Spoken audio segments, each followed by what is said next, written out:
Coba bayangin deh, internet super ngebut, kuotanya tanpa batas, dan harganya cuma Rp100.000. Kedengarannya kayak mimpi kan? Nah, inilah janji dari internet rakyat. Pertanyaannya sekarang, apakah ini beneran revolusi digital yang kita tunggu-tunggu, atau jangan-jangan cuma promo sementara yang bakal lewat gitu aja? Yuk kita bongkar sama-sama. Oke, kita langsung lihat penawarannya yang bikin heboh ini. Internet dengan kecepatan sampai 100 Mbps, kuota benar-benar unlimited, plus modemnya dipinjemin gratis. Semuanya cuma Rp100.000 per bulan. Serius deh, di pasar internet Indonesia penawaran kayak gini tuh bener-bener gila.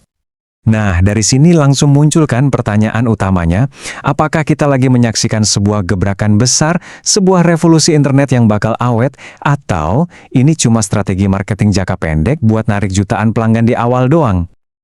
Baik, mari kita selami lebih dalam. Sebenarnya apa aja sih yang kita dapat dari janji internet cepat harga rakyat ini? Yuk kita lihat detailnya. Kunci dari semuanya ada di teknologinya. Jantung layanan ini adalah modem 5G Fixed Wireless Access atau FWA. Gampangnya gini deh, ini adalah cara menghadirkan internet super kenceng ke rumah tanpa perlu ribet narik-narik kabel fiber optik. Dengan Wi-Fi 5 dan antena omnidireksional, jangkauannya juga diusahakan maksimal. Dan yang menarik, layanannya fleksibel banget. Selain paket bulanan, ada pilihan paket mingguan atau bahkan harian yang harganya juga terjangkau. Mereka bahkan nawarin uji coba gratis loh, jadi kita bisa nyobain dulu tanpa resiko atau harus komitmen jangka panjang. Terus di mana aja layanan ini udah tersedia? Nah, untuk saat ini, jangkauannya fokus di beberapa area kunci di Jawa, Maluku, dan Papua. Ini strategi yang cerdas banget sih, karena mereka menyasar wilayah-wilayah yang mungkin selama ini belum tersentuh jaringan fiber optik. Sekarang, kita coba lihat ke belakang layar. Gimana caranya proyek seambisius ini bisa terwujud? Siapa aja sih pemain-pemain yang ada di baliknya? Ternyata, layanan ini nggak mungkin ada tanpa kolaborasi raksasa. Internet rakyat ini didukung oleh pemain-pemain kelas berat, baik global maupun lokal. Kita bicara soal infrastruktur jaringan dari Nokia dan Huawei, chip canggih dari Qualcomm, sampai menara BTS dari Tower bersama Group. Ini beneran hasil keroyokan teknologi yang sangat kompleks. Oke, sekarang kita masuk ke bagian yang paling kritis. Mari kita hadapi pertanyaan-pertanyaan sulit yang diajukan para ahli. Soalnya penawaran ini kan kelihatannya terlalu bagus untuk jadi kenyataan ya. Nah, ini dia inti keraguan para ahli, yang diwakili oleh pengamat telekomunikasi Kamilov Sagala.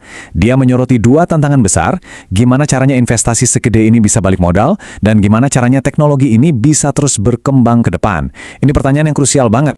Biar kita kebayang skalanya, coba lihat angka ini, 400 miliar rupiah. Dan ini bukan total investasi loh. Ini adalah biaya tahunan yang harus dibayar cuma buat hak pakai frekuensi aja. Sebuah biaya operasional yang luar biasa besar. Dengan biaya operasional setinggi itu, pandangan para ahli jadi makin masuk akal. Harga super murah ini kemungkinan besar adalah strategi bakar uang untuk dapetin banyak pengguna dalam waktu cepat. Tapi pertanyaannya, model bisnis kayak gini bisa bertahan lama nggak ya tanpa ada penyesuaian harga di kemudian hari? Jadi, kalau tantangannya sebesar itu, terus gimana dong nasib internet terjangkau di Indonesia ke depannya? Apa ada jalan keluarnya? Jadi, kita dihadapkan pada dua sisi mata uang yang jelas. Di satu sisi, ada peluang besar banget buat memperluas akses internet dan mendorong kesetaraan digital. Tapi, di sisi lain, ada tanda tanya besar soal, yaitu kelangsungan bisnisnya dengan model dan biaya yang sekarang. Jadi, apa resepnya supaya bisa bertahan? Para ahli setuju ini bukan pekerjaan satu pihak. Agar bisa berkelanjutan, perlu dibangun sebuah ekosistem. Artinya, perlu ada kolaborasi antar penyedia layanan, dukungan dari pemerintah daerah, dan kementerian, dan bahkan mungkin perlu ada campur tangan lewat subsidi atau penyesuaian tarif. Nah, ini membawa kita pada pertanyaan penutup yang bikin kita semua berpikir.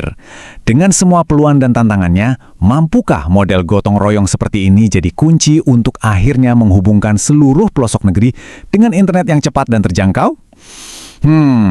Kayaknya cuma waktu yang bisa menjawabnya.